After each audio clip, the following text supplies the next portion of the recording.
الحمدللہ وکفا وسلام علی عبادہ الذین اصطفی اما بعد فاعوذ باللہ من الشیطان الرجیم بسم اللہ الرحمن الرحیم رب اشرح لی صدری ویسر لی امری واحلل عقدۃ من لسانی یفقہوا قولی واجعل لی وزیرا من اہلی اللہم الہمنا رشدنا واعذنا من شرور انفسنا اللہم ارنا الحق حقا وارزقنا اتباعہ وارنا الباطل باطلا وارزقنا اجتنابہ آمین ثم آمین۔ سورہ حجرات آیت نمبر 12 تک ہم نے پچھلی کلاس میں کیا تھا۔ آج آیت نمبر 13 سے ہم شروع کریں گے۔ چھوٹی سی سورہ اخلاق، سورہ حجرات جو ہے انتہائی چھوٹی 18 آیات پر مشتمل یہ سورت، لیکن اخلاق سے بھری ہوئی سورت ہے، اور اللہ سبحانہ تعالیٰ یہاں مومن کے اخلاق سنوارنے کے لیے احکامات دیتے ہوئے ہمیں نظر آتے ہیں۔ بے شمار احکامات اب تک جو اللہ تعالیٰ نے ہمیں بتائے وہ ہم نے یہاں پر پڑھ لیے، بہت سے ڈوز، بہت سے ڈونٹس، سب چیزیں ہم پڑھتے چلے آئے ہیں۔ آگے اللہ سبحانہ تعالیٰ ان ساری باتوں کی وجوہات ہمیں بتائیں گے کہ یہ کیا وجہ ہوتی ہے کہ انسان کسی کے ساتھ بد زبانی، بد اخلاقی کا معاملہ کرتا ہے، یا کسی کو نیچا سمجھتا ہے، یا اپنے آپ کو برتر سمجھتا ہے، اپنے آپ کو سپیریئر، کسی کو انفیریئر سمجھتا ہے۔ پیچھے ہم نے ساری چیزیں پڑھی تھی نا، کیا ریزن ہوتی ہے بد اخلاقی کی، کیوں انسان ایسے سارے معاملات کرتا ہے، کیوں غیبت کرتا ہے، کیوں انسان جو ہے وہ تجسس میں رہتا ہے، کیوں انسان جو ہے عیب لگاتا ہے، کیوں مذاق اڑاتا ہے کسی کا۔ یہ ساری ریزنز ہم نے پچھلی کلاس میں پڑھی تھی الحمدللہ۔ آگے اللہ سبحانہ تعالیٰ بڑی ربط ہے قرآن پاک کی آیات میں، اب اسی ساری وجوہات کی جو اصل مین ریزن ہے وہ اللہ سبحانہ تعالیٰ ان اعمال کے لیے جو روٹ کاز بنتی ہے وہ اللہ تعالیٰ یہاں پہ ہمیں بتائیں گے۔ بسم اللہ الرحمن الرحیم۔ یا ایھا الناس، اے لوگو، ساری انسانیت سے مخاطب ہو کے کہا جا رہا ہے۔ دیکھیں پیچھے مخاطب کون تھے؟ یا ایھا الذین آمنو، آمنو کر کے اللہ تعالیٰ نے مخاطب کیا تھا۔ یہاں کس سے مخاطب ہوا جا رہا ہے؟ ساری کی ساری انسانیت کو مخاطب کر کے کہا جا رہا ہے کہ یا ایھا الناس، کیا ہے؟ اے لوگوں، سارے لوگوں میری بات سن لو۔ یہ جو اصل ریزن جس کی وجہ سے تم ان اعمال کو کرنے کے اوپر جو ہے وہ لگ جاتے ہو اور ان اعمال میں مبتلا ہو جاتے ہو، سمجھ لو اس بات کو اچھی طرح سے کہ انا خلقناکم، بے شک ہم نے پیدا کیا ہے تم کو، من ذکر و انثی، ایک مرد سے اور ایک عورت سے۔ یہ بات سمجھ لو کہ تم سب لوگوں کو میں نے ایک مرد اور ایک عورت سے پیدا کیا ہے۔ گویا اللہ سبحانہ تعالیٰ نے صاف صاف تکبر کی نفی کر دی کہ کوئی ضرورت نہیں ہے کہ کوئی اپنے آپ کو بڑا سمجھے یا چھوٹا سمجھے، تم سب تو ایک مرد اور ایک عورت سے پیدا ہوئے ہو۔ کس سے پیدا ہوئے ہو؟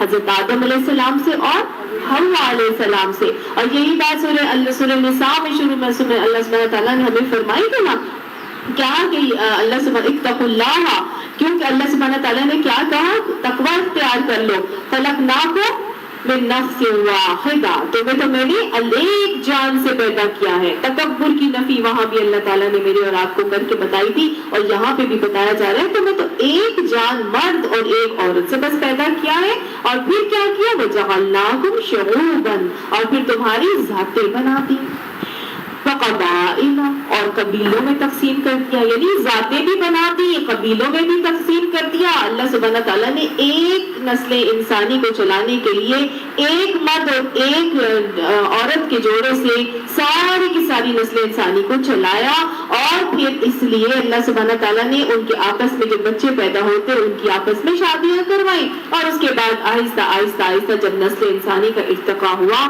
بڑھتی چلی گئی، تو پھر کچھ ایک طرح کے ہو گئے، پھر دوسری طرح کے ہو گئے، پھر اس طرح خاندان بن گئے، قبیلے بن گئے، اور پھر اسی طرح سے مختلف نسل انسانی کا ارتقا ہوا، پھیلی نسل انسانی، پھیلتی پھیلتی پھیلتی آج دنیا میں کتنے انسان جو ہے وہ ہمیں نظر آتے ہیں۔ اور اسی طرح حضرت نوح علیہ السلام کے، جب حضرت آدم علیہ السلام کے بعد تو نسل انسانی کا ارتقاء ہوا، لیکن حضرت نوح علیہ السلام کے دور میں جب طوفان نوح آیا تو پھر وہ چنے ہوئے کچھ لوگ تھے حضرت نوح علیہ السلام کی اولاد میں سے، وہ 3 ان کے بیٹے حام، سام اور یافس، جو چوتھا بیٹا کنعان تھا وہ تو طوفان میں ختم ہو گیا تھا، لیکن جو 3 بیٹے تھے ان سے بھی پوری کی پوری نسل انسانی جو ہے وہ چلتی ہے۔ اور یہ 3 نسلیں جو ہمیں پورے کے پورے دنیا میں نظر آتی ہیں، وہ ایک گورے نظر آتے ہیں، ایک حبشی اور کالے نظر آتے ہیں، اور ایک جو ہے وہ جاپنیز اور چائنیز کی جو نسل ہے وہ نظر آتی ہے۔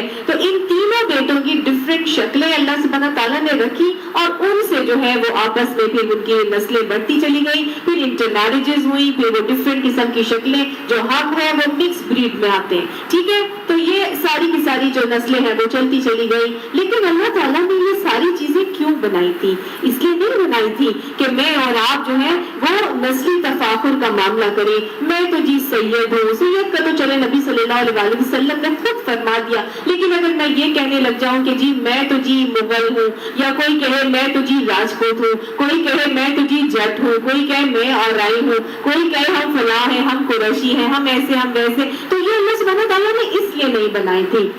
اللہ سبحانہ تعالیٰ نے اس لیے بنایا تھا تاکہ وراثت کی تقسیم ہو سکے، تاکہ اللہ سبحانہ تعالیٰ آگے فرماتے ہیں اس لیے بنایا تھا لِتَعَارَفُوا، تاکہ تمہیں جانا پہچانا جا سکے، تاکہ بتایا جا سکے۔ اب 2 لوگ ہیں، دونوں کا نام صوبیہ الطاف ہے، ٹھیک ہے، تو کیسے پتا چلے گا کہ یہ صوبیہ الطاف کون سی ہے، دوسری صوبیہ الطاف کون سی ہے؟ ٹھیک ہے، وہ بنت نذیر، صوبیہ الطاف بنت نذیر ہوگی، اور وہ صوبیہ الطاف بنت احمد ہوگی، ٹھیک ہے نا۔ تو وہ ڈفرینٹ اللہ سبحانہ تعالیٰ نے یہ اس لیے بنائے تاکہ جان پہچان ہو سکے، 2 ایک جیسے ناموں والے آ جائیں تو ان کا پتہ چل سکے یہ فلاں قبیلے والی ہے اور یہ فلاں قبیلے والی۔ اس کے علاوہ کوئی نسلی، برادری، ذات اور کسی قسم کا تفاخر کا معاملہ جو ہے وہ ہمارے دین میں نہیں ہے۔ اللہ سبحانہ تعالیٰ فرماتے ہیں ان اکرمکم عند اللہ اتقاکم، بے شک تم میں سے عزت والا اللہ کے نزدیک وہ ہے جو تقوی والا ہے۔ ان اللہ علیم خبیر، بے شک اللہ تعالیٰ جانتا بھی ہے اور خبردار بھی ہے، خبر رکھنے والا بھی ہے۔ یہ آیت کب نازل ہوئی؟ اس کا پس منظر کچھ اس طرح سے ہے کہ حضور صلی اللہ علیہ وسلم نے جب فتح مکہ کا معاملہ ہوا، آپ صلی اللہ علیہ وسلم فتح مکہ میں مکہ کے اندر جب جاتے ہیں حرم کعبہ کے اندر، تو وہاں پر حضور صلی اللہ علیہ وسلم حضرت بلال حبشی کو پکارتے ہیں کہ بلال آئیے اور آ کے خانہ کعبہ کے اوپر چڑھ کر اذان دیجیے۔ تو حضرت بلال کیا کرتے ہیں؟ وہ خانہ کعبہ کے اوپر چڑھتے ہیں اذان پکارنے کے لیے۔ تو وہاں پر جو لوگ موجود تھے اس وقت تک انہوں نے بھی اسلام قبول نہیں کیا تھا۔ ان میں سے ایک شخص نے یہ کہا کہ اللہ کا شکر ہے کہ میرے والد پہلے ہی وفات پا گئے، ان کو یہ روز بد دیکھنا نصیب نہ ہوا۔ کیوں روز بد کہا؟ کیونکہ حضرت بلال کیا تھے؟ غلام تھے، حبشی نسل کے تھے، تو وہ تو اپنے آپ کو بہت ہی اہم سمجھا کرتے تھے، قریشی جو تھے۔ تو اس نے ایک شخص نے یہ کہا، حارث بن ہشام نے یہ کہا کہ کیا محمد صلی اللہ علیہ وسلم کو اس کالے کوے کے سوا کوئی آدمی نہیں ملا جو مسجد حرام میں اذان دے؟ ابو سفیان نے یہ کہا کہ میں کچھ نہیں کہتا، کیونکہ مجھے خطرہ ہے کہ میں کچھ کہوں گا تو آسمانوں کا مالک ان کو خبر کر دے گا۔ چنانچہ جبرائیل علیہ السلام فوراً یہ آیت لے کے نازل ہو گئے اور آپ صلی اللہ علیہ وسلم کو اطلاع دی کہ ان لوگوں نے فلاں نے ایسی باتیں کی ہیں۔ آپ صلی اللہ علیہ وسلم نے سب کو بلایا، ان سے پوچھا، سب نے اقرار کر لیا۔ یہ آیت نازل ہوئی جس میں بتا دیا گیا کہ فخر اور عزت جو ہے وہ رنگ اور نسل پر نہیں ہے، کس پر ہے؟ تقوی اور اعمال صالحہ کی بنیاد پر ہے۔ یہ قریشی، یہ مشرکین مکہ اپنے آپ کو جس چیز پر غرور اور تکبر کر رہے ہیں، یہ اس چیز سے خالی ہے جس کی قدر و قیمت اللہ کی نظر میں زیادہ ہے۔ ان کے پاس وہ چیزیں نہیں ہیں جس سے بلال حبشی آراستہ ہیں، اور وہ چیز کیا تھی؟